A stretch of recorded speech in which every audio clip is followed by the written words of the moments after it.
ছাত্রীরা দেখো, আগের দিন আমরা প্রথম অধ্যায়ের এমসিকিউ এবং এসএকিউ পড়া শুরু করেছিলাম। কিছুটা হয়েছিল, আজকে আমি আরো কিছুটা অংশ তোমাদের পড়াবো। আজকের প্রথম কোয়েশ্চেন, টায়ালিন ক্ষরণকারী গ্রন্থিটির নাম কি? সাবম্যাক্সিলারি। মানব দেহে ওয়ার্টন নালী কোথায় দেখা যায়? লালা গ্রন্থিতে। মিউসিন নিঃসৃত হয় কোথা থেকে? লালা গ্রন্থি থেকে। বিশুদ্ধ পাচক রসে পিএইচ এর মাত্রা কত? 0.9 থেকে 1.5। পায়ুনালীর শেষ প্রান্ত কোথা দিয়ে দেহের শেষ ভাগে উন্মুক্ত? পায়ু ছিদ্র দিয়ে। ভিটামিন B12 শোষণে সহায়ক উপাদান যে পাচক রসে খরিত হয় তা কি? পাকরস। পেপসিনোজেন অ্যাক্টিভেটরটি কি? Hydrochloric acid. পেপসিনোজেনকে পেপসিনে পরিণত করতে কে সাহায্য করে? Hydrochloric acid. পেপসিন যে মাধ্যমে কাজ করে সেটি কি? একটি অম্ল মাধ্যম। পেপসিন ক্ষরণকারী কোষটির নাম কি? পেপটিক কোষ। পাকরসে বর্তমান উপাদানটির নাম লেখো যা ভিটামিন B12 শোষণে সাহায্য করে। Castles intrinsic factor. Next question, পাকস্থলী থেকে খরিত ইন্ট্রিনসিক ফ্যাক্টর কোন ভিটামিন শোষণে সাহায্য করে? সায়ানোকোবালামিন। নেক্সট কোয়েশ্চেন, পাকস্থলীর কোন পদার্থ HCl এর ক্রিয়াকে দমন করে? সেটা হলো মিউসিন। পাকস্থলীর প্যারাইটাল কোষ থেকে কি নিঃসৃত হয়? HCl। একটি ব্যাকটেরিওলাইটিক উৎসেচকের নাম বলো। লাইসোজাইম। একটা পিত্ত লবণের উদাহরণ দাও। Sodium glycocholate. পিত্তরস ক্ষরণে উদ্দীপনা কে যোগায়? পিত্ত লবণ। একটি পিত্তরঞ্জক কি? বিলিরুবিন।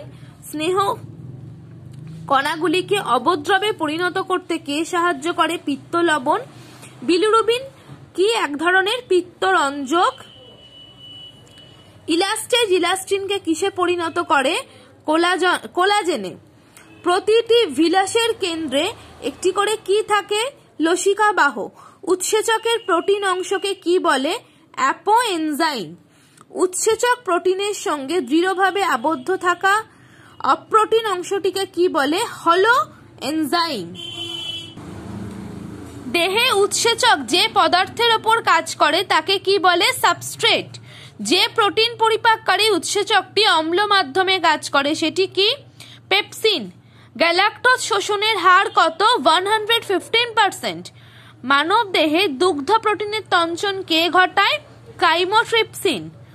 মানব দেহে যে উৎসেচকের দ্বারা দুধের প্রোটিন কেসিন ক্যালসিয়াম প্যারাকেসিনেটে পরিণত হয় সেটি হলো কাইমোট্রিপসিন। ট্রিপসিনোজেনকে কে সক্রিয় করে? এন্টারোকাইনেজ। প্রাণীজ প্রোটিন হিসেবে যারা শুধু দুধ ও ডিম গ্রহণ করে তাদের কি বলে? Lacto ওভো vegetarian. গ্লুকোজ শোষণে সাহায্যকারী খনিজ লবণটি কি? সোডিয়াম। গ্লাইকোজেন সংশ্লেষের পদ্ধতিকে কি বলে? গ্লাইকোজেনেসিস। গ্লাইকোজেনেসিস কি ধরনের বিপাক? এক প্রকার উপচিতিমূলক বিপাক। গ্লাইকোজেন বিশ্লেষণের পদ্ধতিকে কি বলে? গ্লাইকোজেনোলাইসিস। গ্লাইকোজেনোলাইসিস প্রক্রিয়ায় সাহায্যকারী হরমোনটির নাম কি? গ্লুকাগন। কোন প্রক্রিয়ায় অকার্বোহাইড্রেট জাতীয় পদার্থ থেকে গ্লুকোজ উৎপন্ন হয়? নিওগ্লুকোজেনেসিস। হেক্সোজ শোষণে সহায়ক খনিজ লবণটি কি? সোডিয়াম। গ্লুকোজের অবাধ জারণের ফলে সর্বশেষ উৎপন্ন পদার্থটি কি? এটিপি ও ল্যাকটিক অ্যাসিড। গ্লাইকোলাইসিস পদ্ধতিতে উৎপন্ন শেষ উৎপাদিত পদার্থটি কি? Pyruvic acid. গ্লাইকোলাইসিসে তৈরি এটিপির মোট সংখ্যা কত? 8। গ্লাইকোলাইসিসের ফলে উৎপন্ন পদার্থ কি কি? এটিপি আর জল। এক অণু গ্লুকোজের সবাত শোষণে কত অণু এটিপি উৎপন্ন হয়? 38 অণু। 38টি।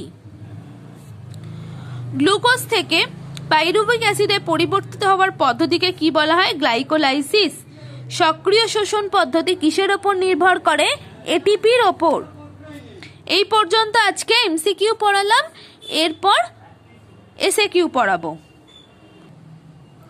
আচ্ছা, আজকের প্রথম এসএকিউ, লালা গ্রন্থির একটি পরিপাককারী কাজ কি?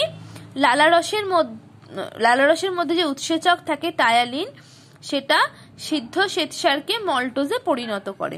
লালারসে উপস্থিত কার্বোহাইড্রেট পরিপাককারী উৎসেচকের নাম কি? টায়ালিন বা স্যালাইভারি অ্যামাইলেজ। শিশুকে 6 মাস বয়সের আগে কেন শ্বেতসার সমৃদ্ধ খাদ্য খাওয়ানো উচিত নয়? কারণ 6 মাস বয়সের আগে শিশুর অগ্নাশয়ে অ্যামাইলেজ নামক উৎসেচকটি তৈরি থাকে না। পাকমণ্ড বা কাইম কাকে বলে? পাকস্থলীতে প্রোটিন ও ফ্যাট জাতীয় খাদ্যের আংশিক পাচন হয়। এই আংশিক পাচিত আম্লিক খাদ্যবস্তুকেই কাইম বলে। পাকরসের কোন উপাদান অ্যান্টিসেপটিকের কাজ করে? Hydrochloric acid. আন্ত্রিক রসের অ্যাক্টিভেটরটির নাম কি? এন্টারোকাইনেজ। আন্ত্রিক রসে কার্বোহাইড্রেট পরিপাককারী উৎসেচকগুলি কি কি? Sucrase, maltase, isomaltase, lactase. পিত্তরসে উপস্থিত পিত্ত লবণ কি? সোডিয়াম টরোকোলেট। পিত্তরঞ্জক কি? বিলিরুবিন। পাইলোরিক প্রান্তের পেশি বলয়কে কি বলে? Pyloric sphincter. পাকস্থলীর পাচক রস ক্ষরণে উদ্দীপক হিসেবে কে কাজ করে? Gastrin hormone. অন্ত্রের ক্রমসংকোচন কোন কোন হরমোন দ্বারা বৃদ্ধি পায়? Gastrin, secretin. প্রতি 24 ঘন্টায় কত মিলিলিটার পিত্ত রস নিঃসৃত হয়? 1 লিটার প্রায়। যকৃৎকে কেন সুসজ্জিত জৈব রসায়নাগার বলে? কেন? যকৃতে বিভিন্ন রকম জৈব রাসায়নিক বিক্রিয়াগুলি সম্পন্ন হয় তাই। পাকস্থলী জি কোষ থেকে কোন হরমোন খরিত হয়? গ্যাস্ট্রিন। পাকস্থলীতে উপস্থিত কোন কোষ HCl ক্ষরণ ঘটায়? প্যারাইটাল কোষ। লিভার কোন গ্রন্থি কাকে বলে? শ্লেষ্মা স্তরে যেসব সরল নড়াকার গ্রন্থি ভিলাসের অন্তর্বর্তী স্থানে উন্মুক্ত হয় তাকে লিভার কোন গ্রন্থি বলে। পাকস্থলীতে উপস্থিত কোন উপাদান ভিটামিন B12 শোষণে সাহায্য করে? ক্যাসেল বর্ণিত অভ্যন্তরীণ উপাদান। লালারসের মাধ্যমে রেচিত হয় এমন দুটি বস্তুর নাম বলো? পারদ আর থায়োসায়ানেট। পিত্তাশয়ের পিত্ত ও যকৃৎ নিঃসৃত পিত্তের মধ্যে পার্থক্য কি? 5 থেকে 10 গুণ গাঢ় হয় এবং কঠিন পদার্থ যকৃত নিঃসৃত পিত্তে 2% থাকে আর পিত্তাশয়ের পিত্তে 11% থাকে। লাইপেজের অ্যাক্টিভেটর কি? পিত্ত লবণ। ট্রিপসিন অ্যাক্টিভেটর কি? এন্টারোকাইনেজ। কাইমোট্রিপসিন দুধের প্রোটিনকে তঞ্চিত করে কি তৈরি করে? ছানা। নিষ্ক্রিয় পরিবহন বলতে কি বোঝো? বিপাকীয় শক্তির ব্যবহার ছাড়া কোষ বা কোষের বাইরে কোষ পর্দাস্থিত বাহকের অনুপস্থিতি বা উপস্থিতিতে পরিবেশের মধ্যে যে আয়নের আদান প্রদান ঘটে একে বলা হয় প্যাসিভ ট্রান্সপোর্ট বা নিষ্ক্রিয় পরিবহন। কোন বিজ্ঞানী বিটা জারণ পদ্ধতি আবিষ্কার করেন? 1905 খ্রিস্টাব্দে বিজ্ঞানী নোপ। এনার্জি কারেন্সি কাকে বলে? এটিপি। Adenosine triphosphate. ক্রেবস চক্রকে টিসিএ চক্র কেন বলা হয়? প্রথম উৎপাদিত যৌগটি হচ্ছে সাইট্রিক অ্যাসিড, তাই এটিকে সাইট্রিক অ্যাসিড চক্র বলে। সাইট্রিক অ্যাসিডে 3টি কার্বক্সিল গ্রুপ থাকা একে টিসিএ বা ট্রাই কার্বক্সিলিক অ্যাসিড চক্র বলে। গ্লাইকোলাইসিসকে ইএমপি পথ কেন বলে? 3 জন বিজ্ঞানী এমডেন, মেয়ারপ ও পার্নেস এটি আবিষ্কার করেন, তাই তাদের নামানুসারে ইএমপি বলা হয়। মল্টেজের কাজ কি? দ্বিশর্করা মল্টোজকে একক শর্করা গ্লুকোজে পরিণত করে। পরিচক্র নিয়ন্ত্রণকারী দুটি হরমোনের নাম কি? ইনসুলিন ও অ্যাড্রিনালিন হরমোন। রেগুলেটরি উৎসেচক কাকে বলে? জীবদেহের বিভিন্ন জৈব পদার্থের উপচিতি বা অপচিতিমূলক বিপাকে যে শৃঙ্খল বিক্রিয়া নানা উৎসেচকের দ্বারা পরিচালিত হয় এবং উভমুখী বিক্রিয়া করে তাকে বলে রেগুলেটরি উৎসেচক। কোএনজাইমকে উৎসেচকের সঙ্গে যে অপ্রোটিন তাপ সহনকারী কেলাস অংশটি আবদ্ধ থাকায় যা উৎসেচকের সক্রিয়তা বাড়ায় তাকে বলা হয় কোএনজাইম। সহ উৎসেচক কাকে বলে?